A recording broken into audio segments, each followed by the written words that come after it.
So sekarang ni kita akan tengok dulu untuk acidic buffer solution. So kalau acidic buffer solution ni, dia adalah mixing of between weak acid and its salt.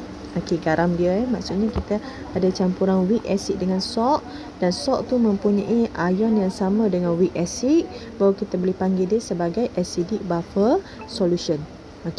So acidic buffer solution ni pH dia confirm lah pH dan 7 lah, sebab kita panggil dia pun acidic buffer.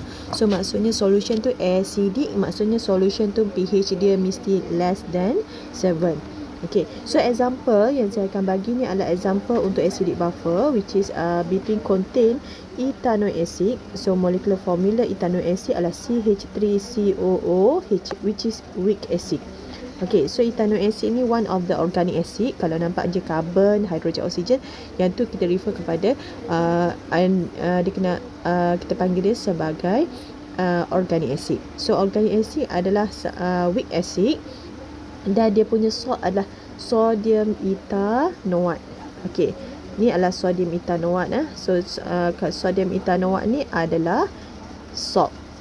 Garam, sebab dia ada campuran positif dengan negatif ion, gabungan positif dengan negatif ion, dan sodium tu main daripada strong base. Selalunya sodium hydroxide lah. So kalau kamu nampak je metal tu adalah metal daripada group 1 ataupun group 2, so maksudnya dia adalah salt kalau dia gabungan dengan an ion daripada acid. So ni adalah contoh yang paling famous lah untuk acidic buffer solution. So kalau kamu tengok tadi dia kata with its salt. So kalau kamu tengok sodium ethanoate, dalam salt ni ada ion apa? Ada CH3COO minus, and satu lagi adalah Na plus. So Na ni mai daripada base, CH3COH mai daripada acid. So kalau kita tengok acid dia, weak acid dia, dalam weak acid pun ada komponen yang sama dengan ion yang sama dengan sodium ethanoate. So kalau kita boleh panggil dia sebagai acidic buffer kalau dia ada weak acid, syarat yang pertama, dan dia ada salt, dan salt tu terdiri daripada ion yang sama dengan weak acid. Kalau ion dia tak sama dengan weak acid, kita tak boleh panggil dia sebagai buffer solution. So kena identify betul-betul solution tu. Bila kamu nak buat calculation, nak tentukan dia punya pH, identify dia punya solution tu, sama ada kita panggil dia sebagai solution untuk weak acid sahaja, ataupun solution tu untuk strong acid sahaja, ataupun solution tu kita boleh panggilkan dia sebagai acidic buffer solution. So kalau kamu buat explanation untuk acidic buffer solution, yang pertama kamu kena buat dia punya equation lah. Kita bagi nampak. Lagi-lagi kalau soalan tu melibatkan explanation kualitatif. So kita nak explain. So bila nak explain bertambah berkurang, dia mesti berdasarkan equation. So kalau kamu buat equation, selalunya dia lagi senang, lagi smooth. Kamu punya explanation tu lagi clear nak nampak. So kita pun tahu acidic buffer solution ni adalah mixture weak acid dengan salt. So confirm lah bila kamu buat equation, dia ada dua equation, which is equation yang pertama adalah equation untuk weak acid. Weak acid, dissociation weak acid. So kalau dia weak, maksudnya dia partially dissociate in water. So partially dissociate maksudnya arrow dia kita akan guna arrow reversible arrow, sebab dia tak completely convert to product.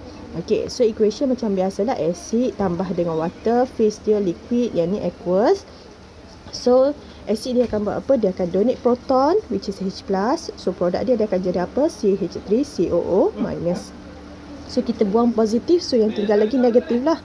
Lepas tu yang seterusnya, produk yang seterusnya adalah bila water accept proton, so dia akan jadi H3O+. So equation yang kedua adalah equation untuk salt. Sebab dia mixture antara weak acid dengan salt. So dissociation of salt kita buat in water. CH3CONA, phase tu letak aqueous.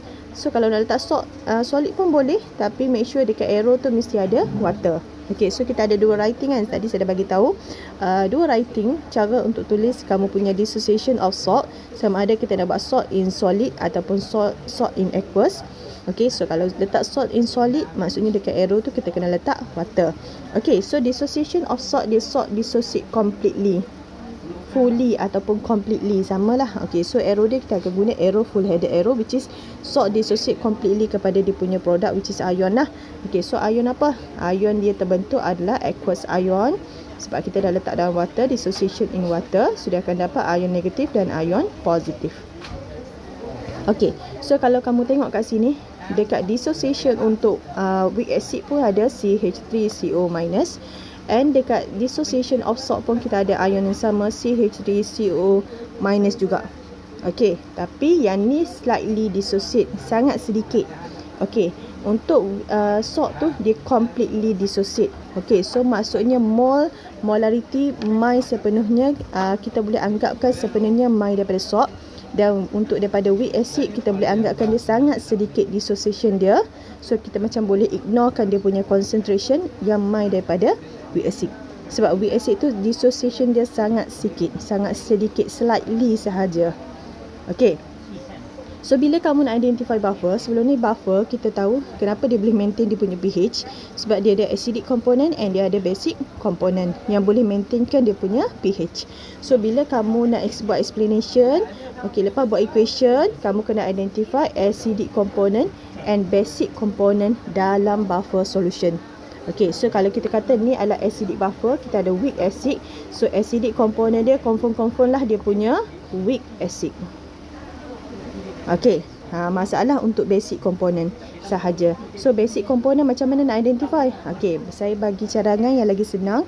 Bila kamu nak identify basic component dia, kamu tengok je equation untuk weak acid.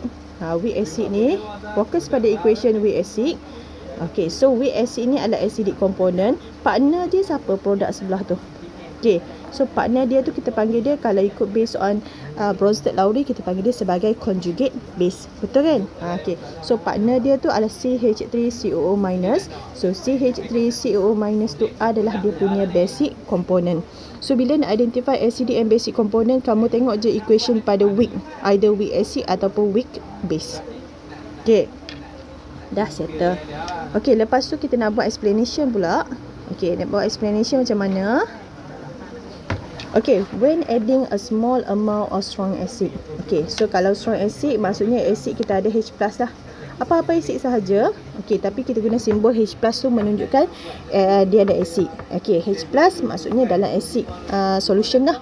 Okay, so kita letak dalam container. Okey, dalam container ni kamu tulislah kamu punya acidic component dan basic component. Jangan duk tulis banyak sangat ion, nanti kamu jadi lagi pening. Okey, kita tulis acid dengan basic component saja, sebab kita tahu buffer boleh maintain dia punya pH sebab dia ada acidic component and dia ada juga basic component. So apakah acidic component dia? Okey, acidic component dia adalah CH3COOH. Okey, basic component dia adalah CH3COO-. Ni adalah basic component. Ini adalah acidic component. So bila kita tambah je H+, kita tambah H+, H+ ni siapa? Acid kan? So acid akan bertindak balas dengan siapa?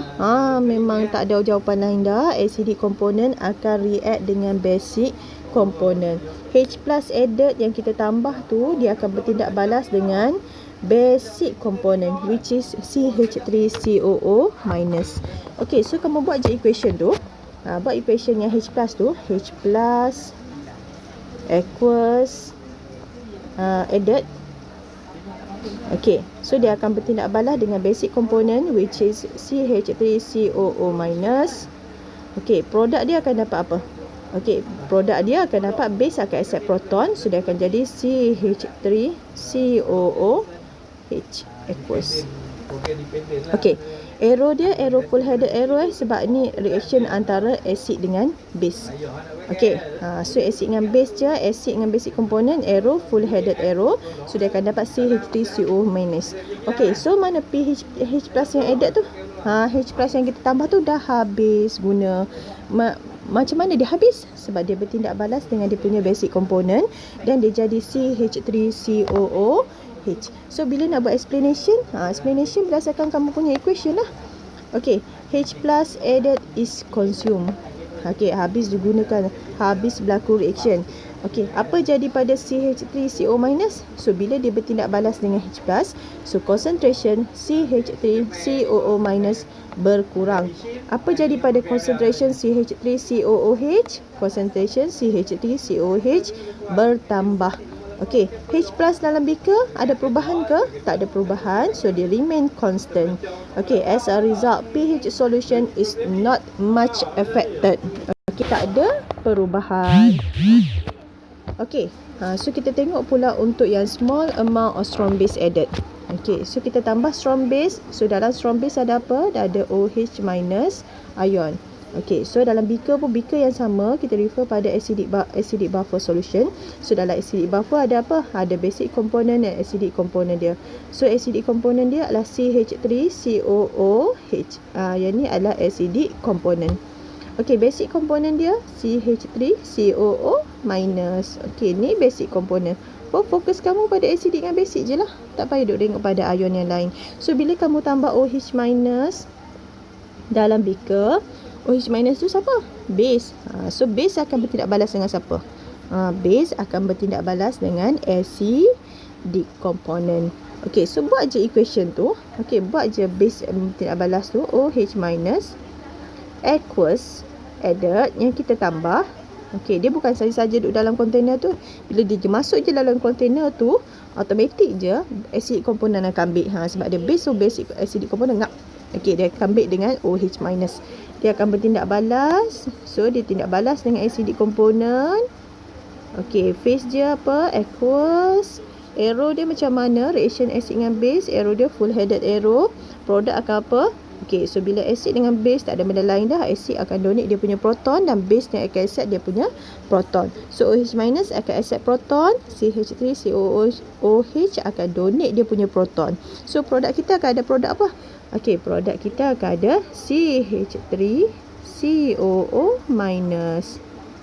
Okey, sebab dah buang proton. Okey, so OH- accept proton. Jadi apa? Jadi H2O liquid. Okey, lepas tu kamu explain lah satu-satu ni. Apa jadi? OH- added. OH- added is consumed. Habis dah berlaku reaction, dia react dengan siapa? Dia react dengan CH3COOH. So, logik-logik lah bila CH3 bertindak balas dengan OH-, maksudnya concentration CH3COOH akan berkurang. Manakala produk dia apa? CH3COO-. Ini adalah produk. So, concentration CH3COO- increase. Okey, apa jadi H+ dalam beaker? H+ beaker remain constant. Kenapa kita sebut H+, kita tak sebut OH-? Sebab kita nak refer pada acidic buffer solution. So, dalam acidic buffer ada H+, so apa perubahan pada H+? H+ tak ada perubahan, so pH buffer pun tak ada perubahan juga. Okay, so as a result, the pH solution is not much affected. Okay, tak ada perubahan sebab yang kita tambah tu pun tak akan effect solution apa H+ ke OH- dalam dia punya beaker. Sebab yang kita tambah tu automatik dia akan bertindak balas dengan dia punya acidic ataupun basic component. Okay, itu je untuk acidic buffer solution.